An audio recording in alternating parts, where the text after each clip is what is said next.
Once a galactic hub, trade routes have now rendered Terrace nearly obsolete. It is decaying rapidly. And here we are, back again at a new episode of Knights of the Old Republic, and with a new person inside our base. A Jedi person.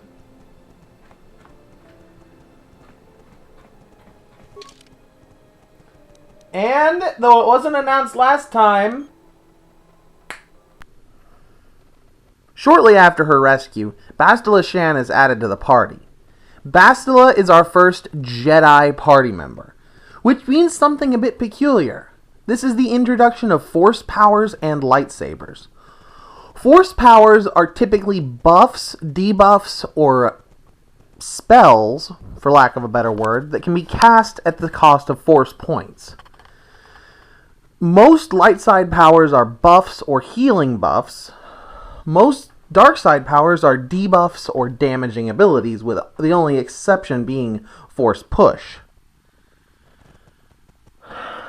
This is where things get tricky for combat, because lightsabers are broken. Even if a character has almost no strength, it's still optimal for them to use melee lightsabers opposed to using blasters.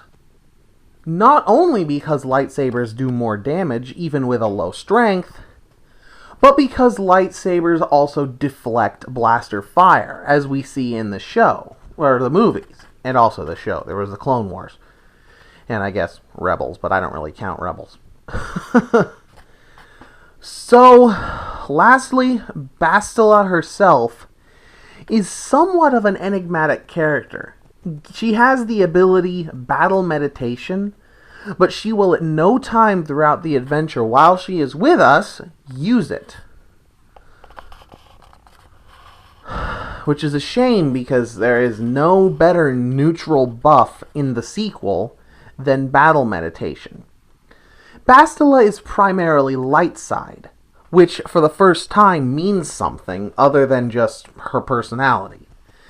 This means that she'll have a slightly easier time casting light side Force powers, and a slightly harder time casting dark side Force powers, having it cost more and less Force points respectively. It's harder for a Jedi to draw on a side of the Force they're not attuned with, which makes sense. But, all that said, Bastila is very balanced. Her only real weakness as a Jedi Sentinel is that she doesn't really have very many skill points. But that's not a big problem, because there are other party members like Mission that can easily fill that void. Okay, so no question, we have to leave with Bastila on our first outing with her. And I think we're going to go with Bastila and Mission. Those of you who are familiar with this game, like myself, know why we're going with Bastila and Mission. Those of you who have not played this game before, brace yourselves.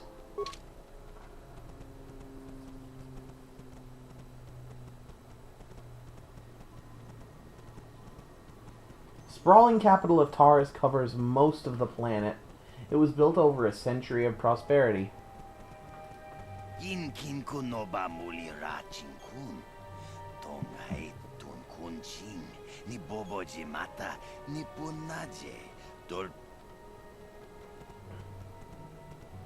That's right. Rundi Haudonga Kuhungabi. Wana Kumbes. Jink Palamul Tonk Kimba Nakonkek. Tungting Tachun Kunnek Mulirabest. Cantorus? Isn't he the Mandalorian that works for Davik? Takum Justak Miki Grabal Mogo. Kachi Chu Aithaudonga Tulpada Bonk Molia Gando Danago Chuchut. Tonghai Tuam Gigi Yumalithpa Ang Yinkotu. Tulbada Bunk Walia Gando Danago Chuchut. Kachi Chu Aithaudonga Yumalith.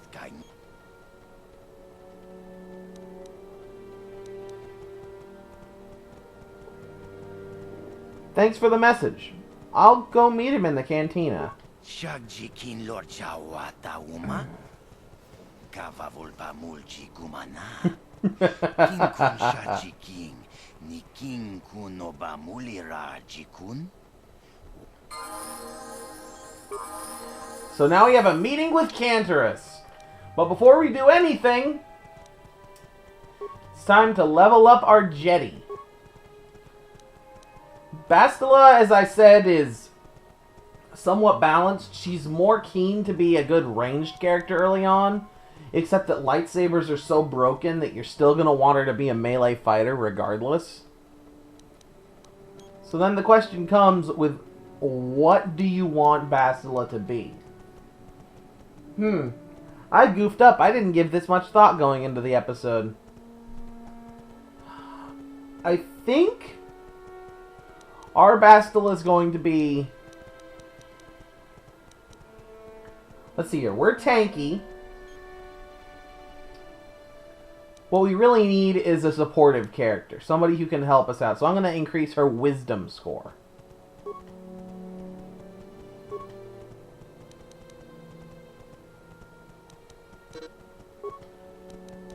Treat injury is not very useful anymore. Powers. Okay, this is our very first case of force powers. Force powers are like feats, except that those of you who play Dungeons and Dragons, they function more like spells.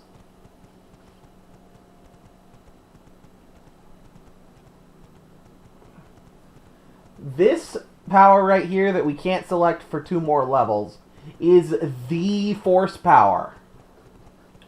Whether you're light side or dark side in the game, you want somebody to have cure, or more specifically, heal. Because all of a sudden, all those times when you're outside of a battle and you're bleeding to death, you're not bleeding to death. You're fine.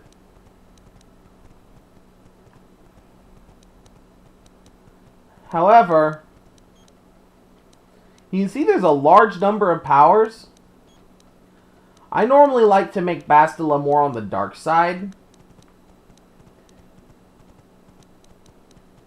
But initially I like to go with Burst of Speed, which then upgrades to Night Speed and Master Speed. Another level, more skills, more awareness, powers. Aww. Well, it's time to give Bastila a dark side power. Let's give her Force Shock. And 1 more level.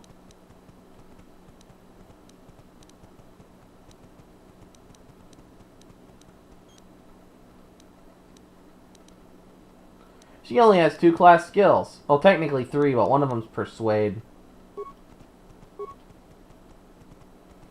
She gets Force Immunity and Night Sense. So she has feats as well. Bastila starts out as a dual wielder, which is strange because in the cutscene we see her single wielding, which I guess kind of indicates some manner of growth and progression in her character. But okay, let's give her that cure. Okay. Force powers are used right here. Using them eats up that little bloom meter to the right of the character profile. That is your mana, or more specifically your force points. Cure heals the entire party of a little bit of damage. But the fun one is Burst of Speed. Whee!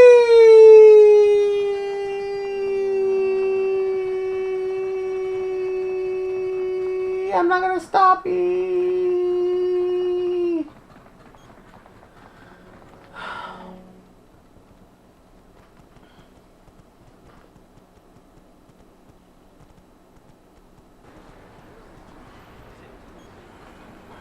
We're still going.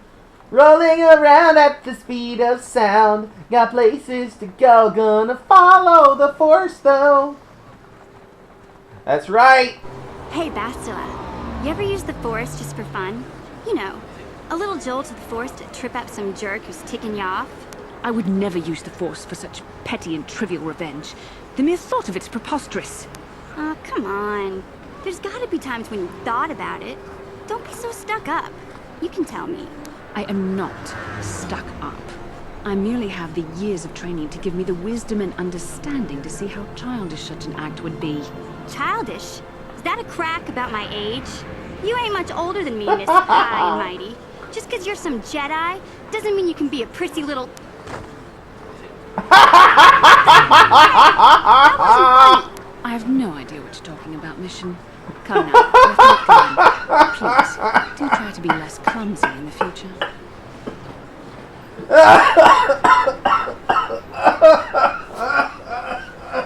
I need a minute.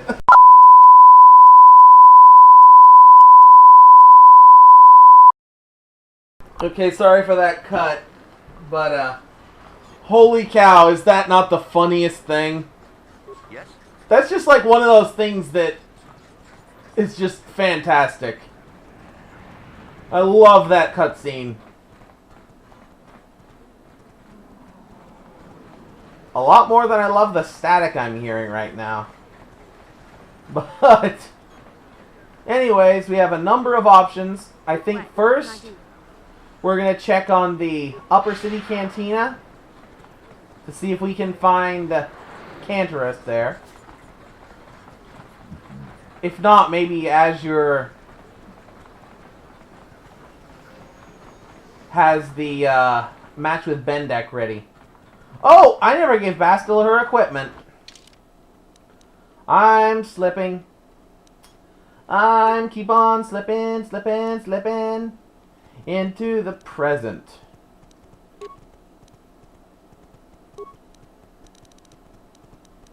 Bastila can use a lightsaber. See, it deals 2 to 20 points of damage for each stroke, and all lightsabers can be upgraded more than any other weapon in the game.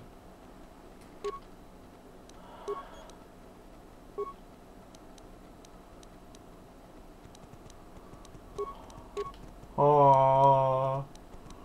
Oh.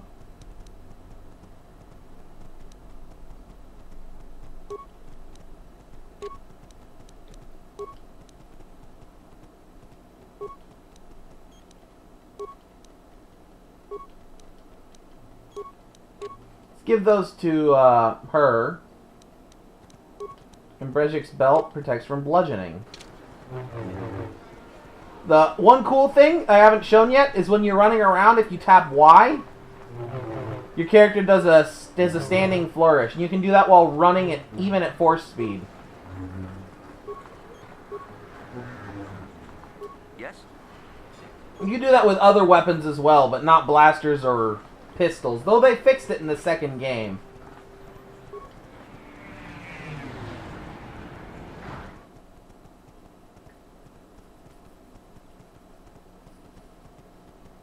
The Sith War began 2.5 years ago when the heroes of the Mandalorian War seized the Republic fleet.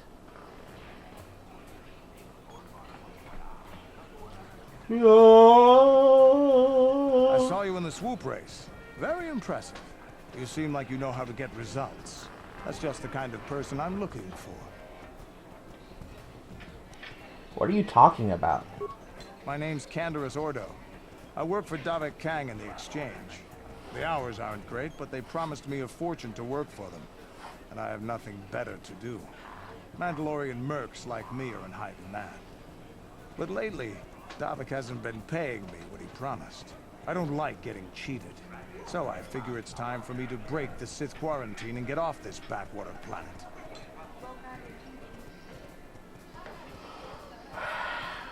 Why are you telling me this? I've got a plan to escape Taris, but I can't do it alone. I need someone I know can get the job done to help me. That's where you come in. You don't need to ally yourself with this person. We should move on while we can. I ain't talking to you. I'm talking to your friend, aren't I? I saw you win that swoop race and started thinking. Anyone crazy enough to race like that is probably crazy enough to break into the Sith military base. I need someone to steal the Sith launch codes from the base. Without those codes, any ship leaving the atmosphere will be disintegrated by the Sith fleet's automated defense guns. Why should I help you? Here's the deal. You bring me those launch codes, and I can provide the vehicle to get us off the planet. Davik's flagship, the Ebon Hawk.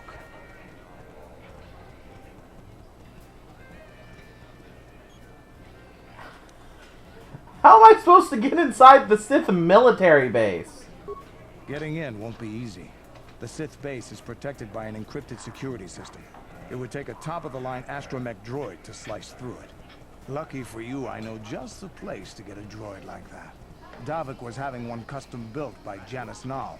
Just tell her Canderous sent you, and she'll sell you the droid. Then you can use it to get the launch codes from the Sith base. Won't Davik get mad if I take his droid? Davik paid for the droid, but I'm the guy he put in charge of the mission. He won't care how I come up with those codes. Normally I'd do this myself, but everyone knows who I work for. If I broke into the Sith base, they'd send an army down on Davik's estate to get those codes back. That's why I need you. Okay, Canderous. Against my better judgment, you've got a deal. I don't sense any deception from him, which is surprising. This may be exactly what we need. I'm going to wait in Javier's cantina. You come and find me when you've got those launch codes, and I'll make sure we both get off this rock. Alright. Hopefully he's on the level. Hopefully this match is ready.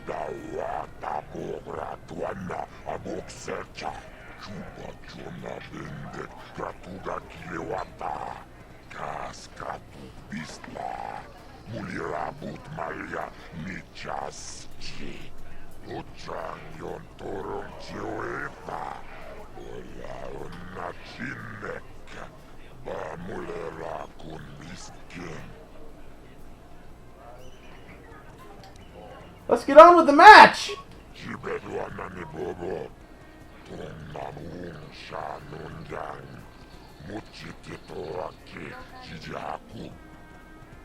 I'm ready.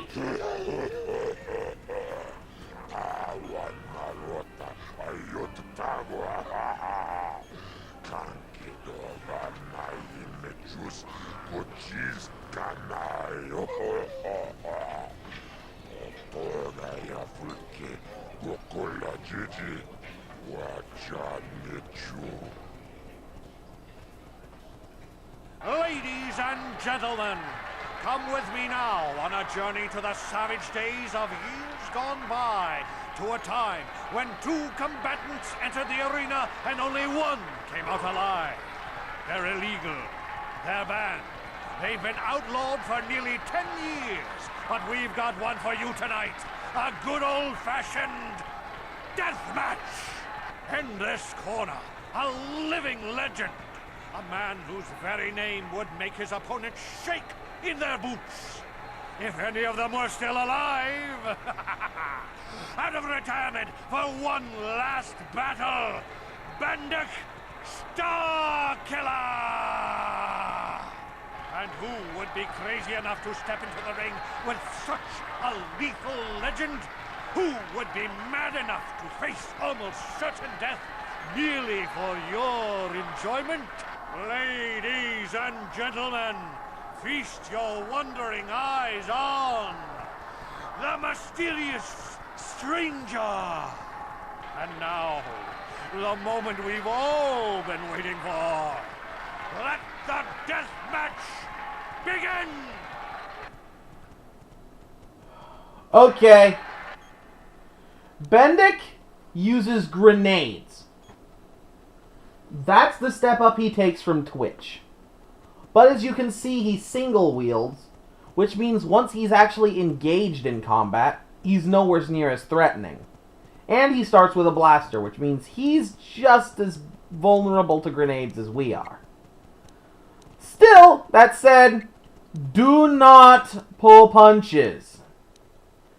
You won't get a second chance for this one.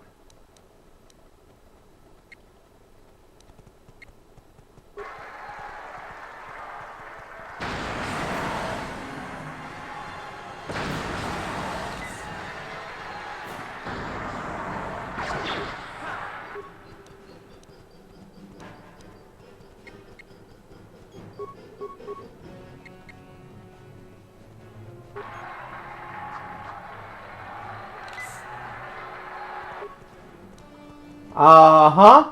As I've said, don't pull your punches, and you might survive.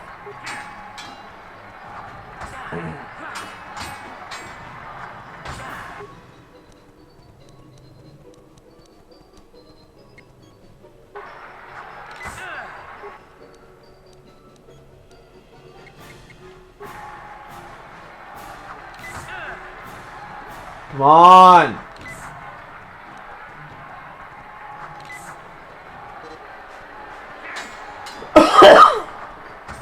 I can't afford to keep missing my target.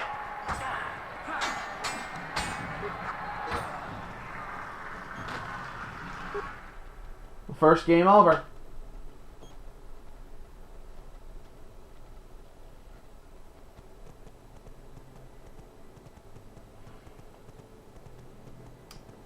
I'll meet you guys back at the arena again. I know I can win that fight if I just get a bit luckier. Actually, maybe I can't yet. Regardless, I'll meet you guys back where we died. Oh, hey, it autosaved. Oh. This is new. How can I help? You want to tell me about something? I would like to know what happened after you crashed on Taurus. I'm curious as to what you and Karth were doing before we all joined forces. We were looking for you. Yes, I realize that, of course. But surely there was more to it than a simple search. I doubt there were flashing signs pointing you in my direction. Yet somehow you found me. You also avoided detection by the Sith, discovered I was a Vulcan prisoner, gained sponsorship for the race, and became the Taurus Swoop champion. That's quite a resume. I had a lot of help. Karth, Mission, Zalbar. Your modesty is admirable. But though others helped, you were the catalyst for these events. When you were chosen to join this mission, I doubt any of us expected this much from you. A Jedi could have done such things, of course, but only by drawing heavily upon the Force. I think you're underestimating us non-Jedi. Perhaps, but the Force works through all of us to some degree or another. There are some individuals outside the Jedi Order that we consider Force-sensitive. It's obvious to me that the Force has been working through you. There is no other explanation for your great success. Though I'm not certain what to make of this discovery. Perhaps if you weren't... well, if you were younger, the Jedi might take you for training. But as it is...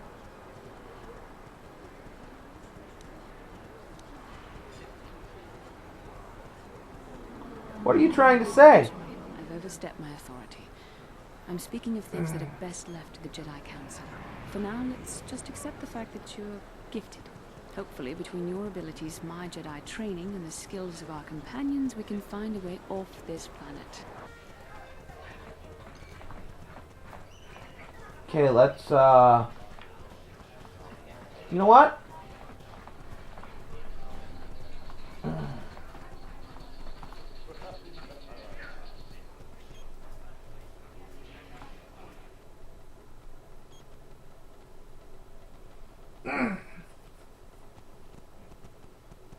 I guess we can pick up the astromech droid.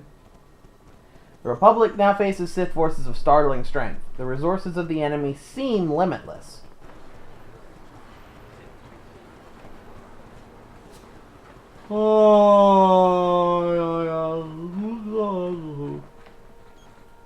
Sorry.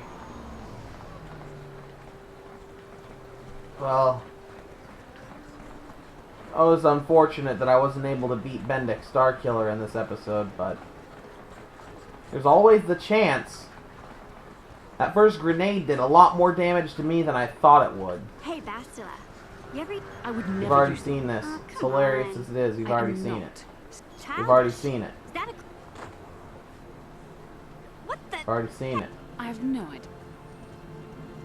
We've already seen it. Whoa. Can I take it?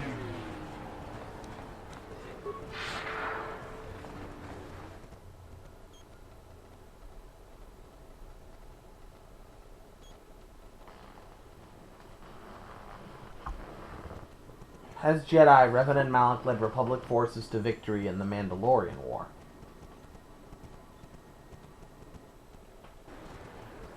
Oh.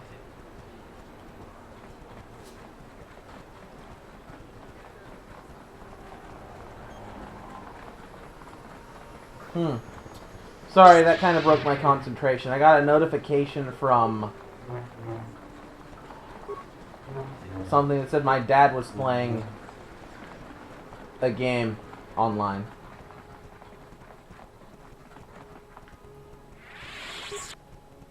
Hachu apanki, jishawa anibong kasha, chona si ichua byongbo joni, minamamoto mulera, hakugri katgota parabola, tanga boksha It was an interesting match. Shin king, nikin kun na bule mule raji kun, shuni yuni jiji aldwana, kava volpa mule. Cantorus told me you'd sell the T3M4 droid to me. Mokao danya foki, chachiska to punta kakaspaka, bano oto. That price is outrageous. I'll give you half. Genchopa chawi tichok twiz yun kun, watuyama kama wona henak nek, bugra shak kunti chiwa chawa.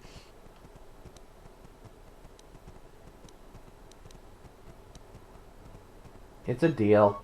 Tinku ukapa, topano aska, chinisko na akava abaka. Another new party member and our first droid. 2 new party members in one episode. The second party member is T3M4, an astromech and slicing droid. In terms of combat, you'll notice that T3 is fairly weak, really only being able to use blasters. He can perform an unarmed melee attack, but it's sad just how terrible it is. And honestly, with any droid party member, you'd be foolish to not allow them to use blasters. It's just not all well a good idea. Like with most droids, T3 is completely neutral. A truly loyal but unaligned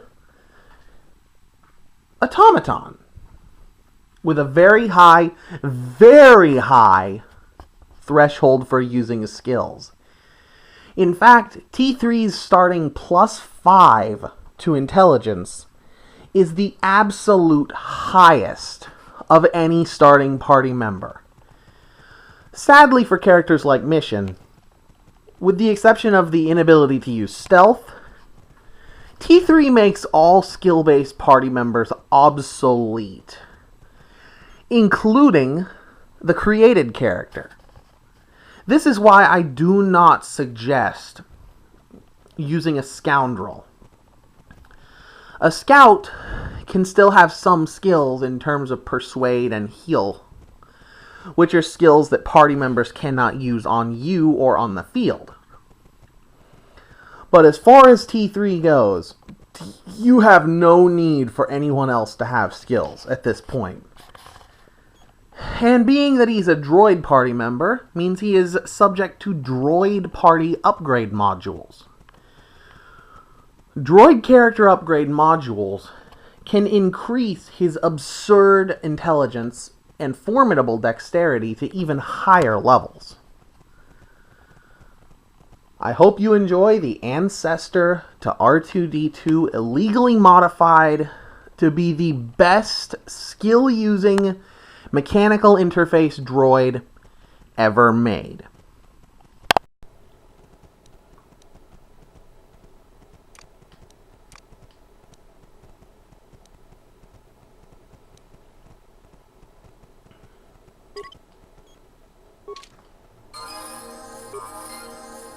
As you may well have predicted, T3M4 is a predecessor to the R2 unit.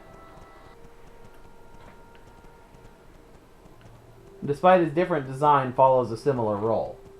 Anyways, I've run out of time. And until next time, I've been Ninjo X. As always, please stay enlightened.